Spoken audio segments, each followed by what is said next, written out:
Euskara sortzeko pausoak, eta horri buruzko ebidentzia zientifikoa. Vale? Orduan, zeintzu dira aurrekariak. Beti mahai gainean planteatzen zaiguna, arazoa lantokiko hizkuntza hegemonikoa eta pazientearen hizkuntzaren parekotasunik ematen ez denean edo talka bat ematen denean. Noiz ematen da migranteetan eta hizkuntza minoritzatua dauden tokietan. Orduan, laburbilduz, gaur eztabaidatzeko dauden tresnak edo orain arte gehien planteatu diren tresnak, zeintzu lirateke batik hizkuntza eskakizunak, bestetik itzultza automatikoa eta zirkuitu elebidunak. Hortaz, ikerketa edo, lan honen helburua da itzultzaile automatikoi buruzko ebidentzia zientifikoa balotzea espezifikoki eta hortik aurrera historia kliniko euskaraz lortzeko pauso eraginkorrak proposatzea. Oinarria zein da? Duela urte batzu publikatu genuen itzultzaile automatikoen osasungintzako erabilerari buruzko errebisio bat, eta horrekin eta euskarazko arreta eskaera gehi hizkuntza eskakizunen datuekin analizi hori pixka burutzea. Nahi duenak ikerketa hori edo errebisio hori osagaitzen bertan publikatuta dago gainera eta ez dut gehiegi luzatu nahi datu espezifikoekin. Egia da, bleu eta HTR eta terminologia hori agertzen dela, baina gehiegi ez da etxarrean. Emaitzak astatzerakoan. Laburbilduz eta premisa garrantzitsuen gila. Gol estandarra pazientik komunikazioan hizkuntza parekotasuna da. Eta hori da ikerketa guztiek azpimarratzen zutena. Errebisio honetan, 9 ikerketa labur agertzen ziren, eta guztiek aipatzen zuten gol estandar gisa ulertuta hizkuntza parekotasuna zela egokiena, bakoitzak itzultzaile maila edo itzultzaile tresna ezberdin bat planteatzen zuen. Gehien bat orientatua esparru edo paziente migranteekin komunikazio bat lortzera bideratutako tresnekin. Orduan, aipatu bezala, egoera hauetan edo ikerketa hauetan orokorrean ez da itzultzaile automatikoetan soilik oinarritutako egoera kliniko bat ezartzen, hau da, beti tresnak egarri gisa erabiltzen da, normalean hori ez, senideren batekin lagunduta, edo, beste, azkenean ez, komunikazio ez berbalarekin eta lagunduta. Eta denek aipatzen dutena da, edo gehienek aipatzen dutena da, tresna hauen egokitasun eta erabilgarritasuna beste inongo tresnarik ez dagoen alditera mugatzen dela. Beti dela hobeto, hizkuntza parekotasun hori edo horra hurbilduko diren tresnak edukitzea. Hizkuntza bera hitz egiten duen pertsona bat, itzultzaile lana egingo duena, itzultzaile profesional bat, edo alde nenean hizkuntza bera amarilatzea. Bestetik, zirkuitu elebidunen arira, honen kontura ez dugu ebidentzia espezifikorik bilatuta gehiago gaurko hitzaldiari begirako planteamentu bat, espezifikoki aipatzea, debabarrenan bertan, zerbitzu ezberdinen arteko zirkuitua planteatzen ari garela, printzipioz, onartua dagoela zuzendaritzaten partitik, badakigu zuzendaritzak zela nola funtzionatzen duten, eta oraingoz, martxan egon beharko lukeen zerbaitek, mai azpian jarraitzen du, baina, printzipioz onartuta dago. Eta, hau aztertuta edo, bere erabilera pixkat konkretatuz, ulertzen duguna da, euskarazko arreta bat orientatzen duela, baina esparru txikietan, hau da, zirkuitu konkretuetan edo zerbitzu konkretuetan, eta modu kontrahegemonikoan. Hau da, aktiboki pertsona hau sartu behar da normatiboa ez den zirkuitu batean. Eta, normalizazio esparru batean kokatzen ez dugun tresna bat izan arren, hor planteatu daiteke, baina hori beti normalitatetik kanpo. Eta gainera hori, ez dela tresna bat oraindik ere estandarizatua eta idatziz ezarria dena edo guztiz normalizatu dena osakidetzan osasun bidean ez da bestiru erretetan. Hortaz, ez da bai da.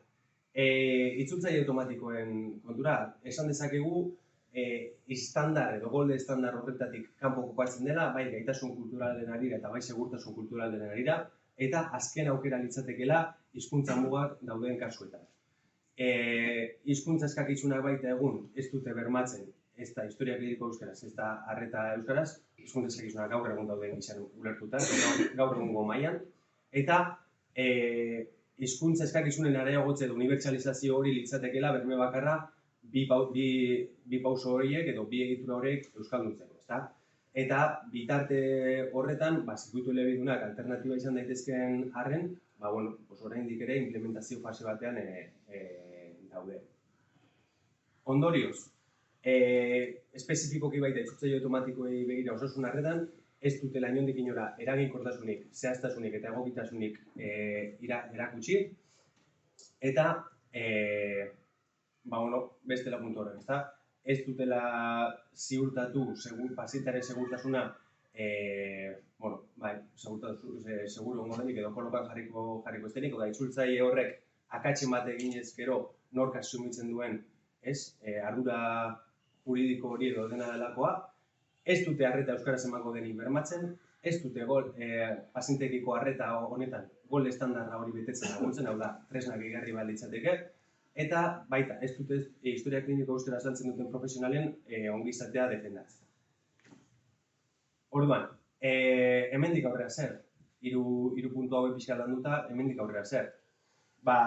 Kontsideratzen dugu, itzulbide momentuz kale egin duela, nahiz eta, rekordio bat planteatu duen hemen, kontsideratzen dugu momentuz, edo planteamendu honek edo estrategia honek kale egin duela, zergatik, borretzen dugulako ez dela iritsi jende nahikoaren gana, ez duela lortu behar izan den idatzizko volumen hori, faktore ezberdin atarteko daudela, hori bai,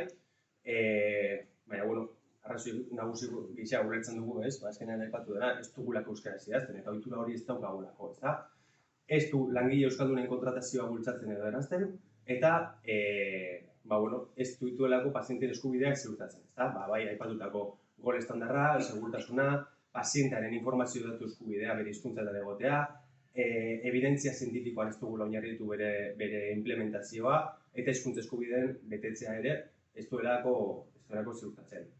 Gehigarri bezala, gu gure ingurunean aurrekoan plantatzen genuen, ea nork erabiltzen zuen itzultzailea eta zer bururekin, ez da? Eta ondorioztatu genuen, kasu pare bat ezagutzen dituela, da, ospitalean erabiltzen zutenak, eta zinen langileak, zeinak, evolutibo horiek edo bilakaera horiek, elebitan idatzi nahian, euskaratik espainolera itzuli nahi zituztenak.